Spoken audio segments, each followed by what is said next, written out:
নমস্কার আমার প্রিয় দর্শক বন্ধুরা, আপনাদের সবাইকে আরো একবার বুক ভরা ভালোবাসা এবং আন্তরিক স্বাগত জানাই। আপনাদের নিজেদের প্রিয় আধ্যাত্মিক পরিবার ভাগ্য দর্পণে অর্পিতা জিতে স্বাগত।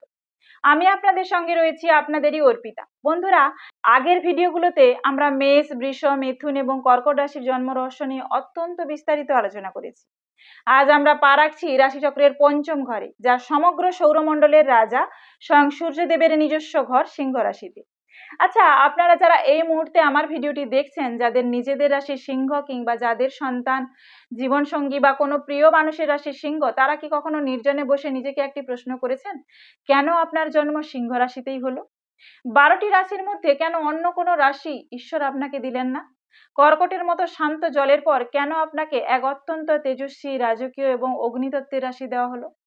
এর পেছনে প্রকৃতির কি এমন গভীর ইশারা লুকিয়ে আছে যা আপনি আজও বুঝতে পারেননি?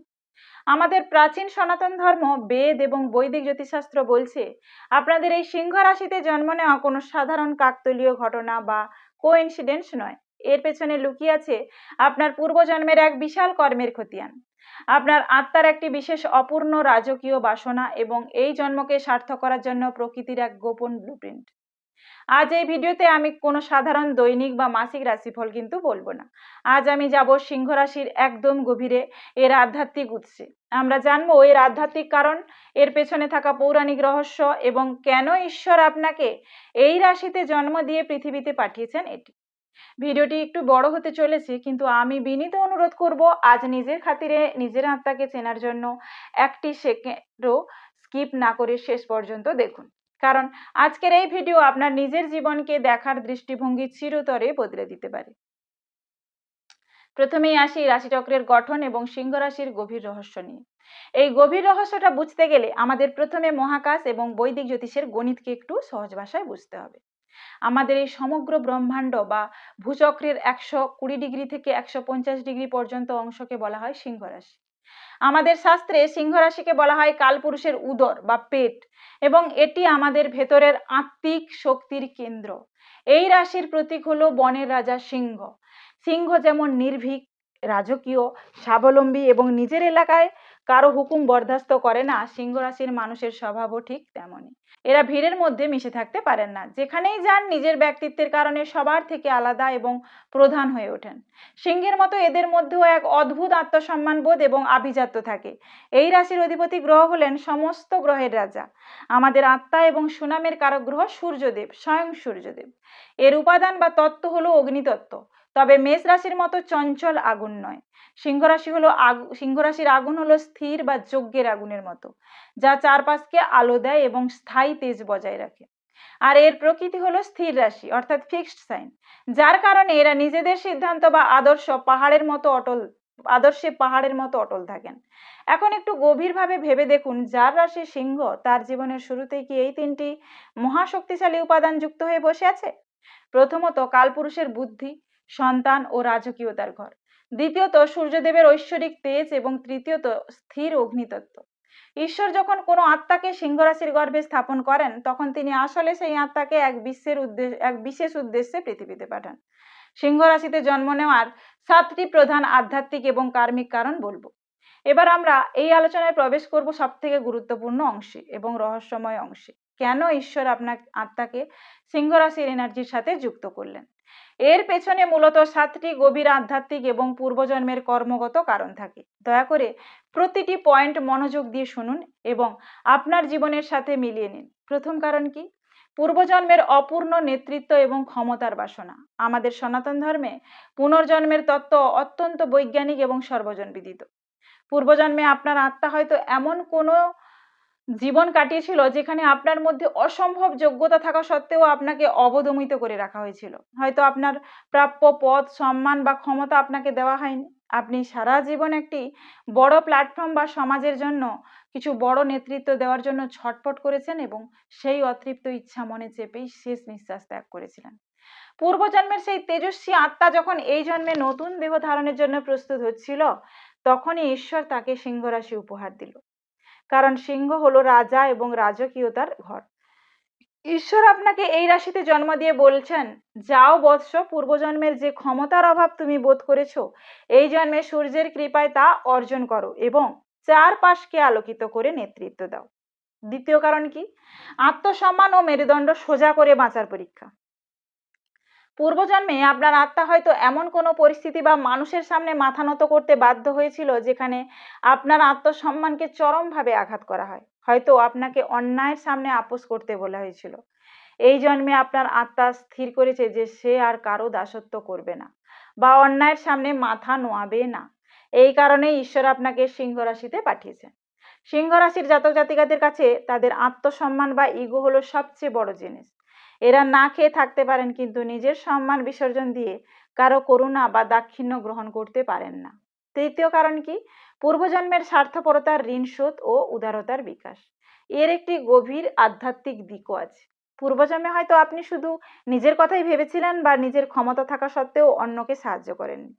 সূর্য যেমন নিজে পুড়ে সমগ্র পৃথিবীকে আলো দেয়, কোনো বৈষম্য ছাড়াই সবার উপর কিরণ বর্ষণ করে, ঈশ্বর আপনাকে এই জন্মে সিংহের উদারতা দিয়ে পাঠিয়েছেন যাতে আপনি সমাজের দুর্বল মানুষের রক্ষাকর্তা হতে পারেন। সিংহ রাশির জাতকরা স্বভাবগতভাবেই খুব বড় মনের বা উদার মনের মানুষ হন। কেউ বিপদে পড়ে এদের কাছে সাহায্য চাইলে এরা নিজের ক্ষতি করে হলেও সামনের মানুষকে রক্ষা করেন। এই নিঃস্বার্থ পরোপকারী আপনার আত্মার জন্মের অন্যতম বড় মিশন। চতুর্থ কারণ কি? বৈদিক জ্যোতিষে সূর্যকে বলা হয় পিতৃকারক গ্রহ। সিংহ রাশিতে জন্ম নেওয়ার একটি বড় কারণ হলো আপনার বংশের বা পূর্বপুরুষের কোনো অপূর্ণ কাজ বা কার্মিক ঋণ শোধ করা। অনেক সময় সিংহ রাশির জাতকদের জীবনে এমন কিছু দায়িত্ব চলে আসে যা তাদের বাবার বা বংশের সম্মানের সাথে যুক্ত। আপনার বংশের গৌরবকে সমাজে ফিরিয়ে আনা এবং পিতৃকুলকে তৃপ্ত করার এক বিশেষ আধ্যাত্মিক দায়িত্ব ঈশ্বর আপনার উপর দিয়ে পাঠিয়েছেন। পঞ্চম কারণ কি? রাজধর্ম ও ন্যায়ের প্রতি নিষ্ঠা। সিংহ রাশি কালপুরুষের প্রথম ঘর হওয়ায় এটি পূর্বপুণ্য এবং ন্যায়ের ঘরও বটে। পূর্বজন্মে আপনি হয়তো কোনো শাসক, বিচারক বা উচ্চ পদের মানুষ ছিলেন যিনি ধর্মের পথে চলেছিলেন। সেই ভালো কর্মের সুবাদে এই জন্মে ঈশ্বর আপনাকে এক অদ্ভুত তেজস্বী ব্যক্তি এবং ন্যায়পরায়ণ মন দিয়েছেন। সিংহ রাশির জাতকরা চরম সত্যবাদী হন এবং এরা কোনো রকম অন্যায় বা পক্ষপাতিত্ব সহ্য করতে পারেন না। সমাজে সঠিক বিচার প্রতিষ্ঠা করা এদের অবচেতনের একটি বড় অংশ। ষষ্ঠ কারণ কি? একাকিত্বকে জয় করার আধ্যাত্মিক পরীক্ষা। সিংহ রাশির জাতকদের জীবনে একটি বড় ট্র্যাজেডি হলো এরা রাজকীয় জীবনযাপন করলেও বা চারপাশের মানুষকে ভিড়ে থাকলেও মনের দিক থেকে এরা অত্যন্ত একাকী হন। রাজা যেমন সিংহাসনে একাই বসে, সিংহের পাশে যেমন কোনো দল থাকে না, তেমনই এরা জীবনের বড় বড় লড়াই একাই লড়েন। ঈশ্বর আসলে এদের আত্মাকে শেখাচ্ছেন যে বাইরের কোনো মানুষের হাত বা প্রশংসার উপর নির্ভর না করে কিভাবে নিজের ভেতরের পরমাত্মার শক্তির উপর ভরসা করে একা চলতে হয়। সপ্তম কারণ কি? অহংকার বা ইগো জয় করার মহাপরীক্ষা। ঈশ্বর যখন কাউকে সূর্যের মতো তেজ, রাজকীয় ব্যক্তিত্ব এবং সবাইকে নিয়ন্ত্রণ করার ক্ষমতা দেন, তখন তার সাথে একটি বড় পরীক্ষাও জুড়ে দেন। সিংহ রাশির জাতকদের এই জন্মে পাঠানোর সবচেয়ে বড় কারণ হলো তাদের নিজেদের অহংকার বা দম্ভকে জয় করার পরীক্ষা। সূর্য যেমন আলো দেয় কিন্তু বেশি কাছে গেলে পুড়িয়ে ছাই করে দেয়, তেমনি সিংহ রাশির জাতকদের মনে যদি একবার আমিই সব, বাকিরা আমার প্রজা এই মনোভাব চলে আসে, তবে তাদের পতন নিশ্চিত। এই অহংকারকে জয় করে কিভাবে বিনয়ী রাজা হওয়া যায় সেটাই এই জন্মের মূল পরীক্ষা। এবার আসি সিংহ রাশির ভেতরের আলো কি, যেটা ঈশ্বর দত্ত অলৌকিক শক্তি দিয়েছেন। বন্ধুরা, ঈশ্বর যখন আপনাকে সিংহ রাশিতে পাঠিয়েছেন তখন তিনি আপনাকে শুধু একাকিত্ব দেননি, তার সাথে আপনাকে এমন কিছু বিশেষ পাওয়ার বা ঈশ্বর দত্ত শক্তি দিয়েছেন যা অন্য 11টি রাশির মানুষরা সহজে পায় না। প্রথম শক্তি হলো রাজকীয় ও আকর্ষণীয় ব্যক্তিত্ব, ম্যাগনেটিক প্লেজার। সিংহ রাশির মানুষরা কোনো ঘরের প্রবেশ করলে কোনো কথা না বলেও সবার নজর নিজেদের দিকে কেড়ে নিতে পারেন। এদের বাচনভঙ্গি এবং হাঁটাচলার মধ্যে এক অদ্ভুত রাজকীয় আভিজাত্য থাকে যা মানুষকে সহজে প্রভাবিত করে।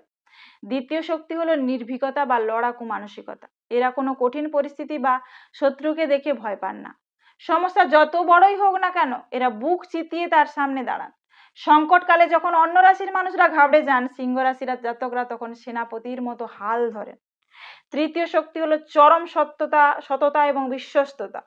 এরা পিঠে ছুরি মারা রাজনীতি বোঝেন না, যা বলার সামনাসামনি বলুন। কোনো সম্পর্কে বা বন্ধুত্বে এরা যদি কাউকে আপন করে নেন, তবে তার জন্য নিজের জীবন বাজি রাখতেও এরা দ্বিধা করেন না। এদের উপর চোখ বন্ধ করে ভরসা করা যায় সম্পর্কের ক্ষেত্রে।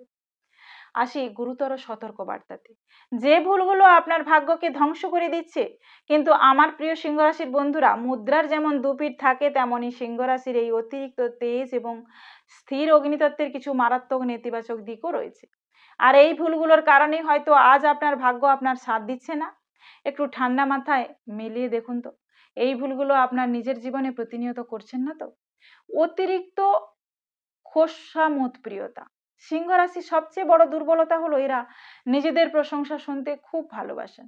আর এই সুযোগ নিয়ে কিছু চাটুকার বা খারাপ মানুষ এদের মিথ্যা প্রশংসা করে এদের থেকে নিজেদের কাজ গুছিয়ে নেয় এবং পরে এদেরই ক্ষতি করে। এই চাটুকারদের চেনা আপনার জন্য খুব জরুরি। 2 কি? চরম জেদ এবং নমনীয়তার অভাব। যেহেতু এটি স্থির রাশি, তাই এরা কোনো বিষয়ে নিজেদের মত পরিবর্তন করতে চান না। অনেক সময় ভুল বুঝলেও এরা নিজের ভুল স্বীকার করতে পারেন না, শুধুমাত্র আত্মসম্মান বা ইগোর কারণে। এই নমনীয়তার অভাব আপনাদের অনেক ভালোবাসার সম্পর্ক এবং সুযোগ নষ্ট করে দেয়। 3, আধিপত্য বিস্তার করার প্রবণতা। সিংহ রাশির জাতকরা অবচেতনভাবেই পরিবার বা কর্মক্ষেত্রে সবার উপর নজর বা হুকুম চালাতে চান। তারা চান সবাই যেন তাদের কথা মেনে চলে। এই অতিরিক্ত ডমিনেটিং স্বভাবের কারণে কাছের মানুষরা এদের থেকে দূরত্ব তৈরি করতে শুরু করে। 4, রাগ এবং ধৈর্যের অভাব। মঙ্গলের রাগের মতো এদের চট করে রাগ আসে না, কিন্তু যখন আসে তা দাবানলের মতো রূপ নেয়। রাগের মাথায় এরা অনেক সময় এমন কিছু রাজকীয় সিদ্ধান্ত নেন বা সম্পর্ক ভেঙে দেন যার খেসারত এদের পরবর্তীকালেও দিতে হয়। এবার আসি এই জন্মের আসল মিশন বা লক্ষ্য কি, এবং ভাগ্য খোলার কিছু অলৌকিক প্রতিকারও দেব। আপনার জীবনের আসল উদ্দেশ্য হলো সূর্যের মতো হওয়া, যা অন্যকে শক্তি এবং সুরক্ষা দেবে, কিন্তু ধ্বংসের কারণ হবে না। আপনাকে আপনার অহংকারকে নম্রতায় রূপান্তরিত করতে হবে। মনে রাখবেন যে প্রকৃত ক্ষমতা অন্যকে টেনে তোলার মধ্যে লুকিয়ে আছে, অন্যকে নিজের নিচে রাখার মধ্যে নয়। নিজের রাগকে নিয়ন্ত্রণ করতে শিখুন, কারণ যে রাজা রাগের বশে নিজের রাজ্য নিজেই ধ্বংস করে ফেলে, সে কখনো শান্তিতে শাসন করতে পারে না। আপনাদের জীবনের সমস্ত বাধা কাটাতে, সমাজে মান, যশ, প্রতিষ্ঠা চরম শিখরে নিয়ে যেতে এবং সূর্যদেবকে অত্যন্ত শুভ এবং বলবান করতে আমি কয়েকটি অত্যন্ত সহজ কিন্তু অলৌকিক প্রতিকার বলে দিচ্ছি। এইগুলো নিয়ম মেনে পালন করলে আপনার ভাগ্য আয়নার মতো উজ্জ্বল হয়ে উঠবে। প্রথম অলৌকিক প্রতিকারটি কি? প্রতিদিন সকালে ঘুম থেকে উঠে স্নান সেরে সূর্যদেবকে তামার পাত্রে জল অর্পণ করুন বা অর্ঘ্য দান করুন। জলের মধ্যে সামান্য লাল চন্দন বা লাল ফুল, গোটা আতপ চাল মিশিয়ে নিতে পারলে খুবই ভালো। পারলে একটু গুড় মিশিয়ে নেবেন। অর্ঘ্য দেওয়ার সময় ওম ঘৃণী সূর্যায় নমঃ বা গায়ত্রী মন্ত্র জপ করুন। এটি সিংহ রাশির জাতকদের জন্য ভাগ্য খোলার মহৌষধি। সেকেন্ড অলৌকিক প্রতিকারটি কি? আপনার পিতাকে সর্বদা শ্রদ্ধা করুন এবং তার পরামর্শ মেনে চলার চেষ্টা করুন। যদি পিতা পাশে না থাকেন তবে পিতৃস্থানীয় যে কোনো ব্যক্তিকে সম্মান করতে হবে। জ্যোতিষে পিতাই হলো আপনার সূর্য। বাবার আশীর্বাদ আপনার জীবনের সমস্ত রাজযোগকে সচল করে দিতে পারে। তৃতীয় অলৌকিক প্রতিকারটি কি? একটি বিশেষ বৈদিক মন্ত্র আপনারা প্রতিদিন সকালে লাল আসনের উপর পূর্ব দিকে মুখ করে বসে 108 বার জপ করতে পারেন। মন্ত্রটি হলো ওম ঘৃণী সূর্য আদিত্য এবং ওম সম সূর্যায় নমঃ। এই মন্ত্রটিও পড়লে আত্মবিশ্বাস বাড়ে, সরকারি কাজে সাফল্য আসে, চোখ এবং হাড়ের সমস্যা দূর হয়। চতুর্থ প্রতিকারটি কি? রবিবার দিন তামা, গম, গুড় এবং লাল রঙের বস্ত্র দান করুন। কোনো ব্রাহ্মণকেও দান করতে পারেন। এছাড়া প্রতিদিন কপালে চন্দনের তিলক লাগালে সিংহ রাশির জাতকদের ভেতরের নেতিবাচক এনার্জি দূর হয় এবং ভাগ্য চমৎকারভাবে সাথ দিতে শুরু করে। আমার পরম প্রিয় সিংহ রাশির বন্ধুরা, আজ এই ভিডিওতে জন্ম রহস্য এবং পূর্বজন্মের কর্ম নিয়ে যে গভীর এবং আধ্যাত্মিক কথাগুলো আমি আলোচনা করলাম, তার কতটা অংশ আপনার জীবনের সাথে, আপনার স্বভাবের সাথে হুবহু মিলে গেল, আপনারা নিজেদের জীবনের সাথে কতটা মেলাতে পারলেন, তা দয়া করে নিচের কমেন্ট করে আমাকে অবশ্যই জানান। আপনাদের এক একটি কমেন্ট পড়া আমার জন্য পরম আনন্দের এবং এটি আমাকে পরবর্তী ভিডিও বানাতে ভীষণভাবে অনুপ্রাণিত করে। যদি আজকের এই আলোচনা আপনাদের মন ছুঁয়ে গিয়ে থাকে, যদি তথ্যবহুল মনে হয়ে গিয়ে থাকে, তবে ভিডিওটিতে একটি লাইক দিতে ভুলবেন না। আর আপনার চেনা পরিচিত বন্ধু বান্ধব বা আত্মীয়দের মধ্যে যত সিংহ রাশির মানুষ আছেন, তাদের সাথে ভিডিওটি প্রচুর শেয়ার করুন, যাতে তারাও তাদের এই পৃথিবীতে আসার আসল উদ্দেশ্য এবং জন্ম রহস্য জানতে পারেন। আপনার নিজের জীবনের ভাগ্যকে আরও পরিষ্কারভাবে দেখতে জ্যোতিষ পুরাণ ও আধ্যাত্মিকতার এই রকম সুন্দর সুন্দর এবং চোখ খুলে দেওয়া ভিডিও নিয়মিত পেতে এখনই আপনাদের এই প্রিয় চ্যানেল ভাগ্য দর্পণে অর্পিতা জি চ্যানেলটি সাবস্ক্রাইব করে নিন এবং পাশে থাকা বেল আইকনটি প্রেস করে অল নোটিফিকেশানটি অন করে রাখুন। আজ তবে এখানেই বিদায় নিচ্ছি। খুব তাড়াতাড়ি দেখা হবে আগামী পর্বে পরবর্তী রাশি অর্থাৎ কন্যা রাশির রহস্যময় আলোচনার বিষয় নিয়ে। ততক্ষণ সবাই ভালো থাকুন, সুস্থ থাকুন, ঈশ্বরের কৃপায় সর্বদা পজিটিভ থাকুন। নমস্কার।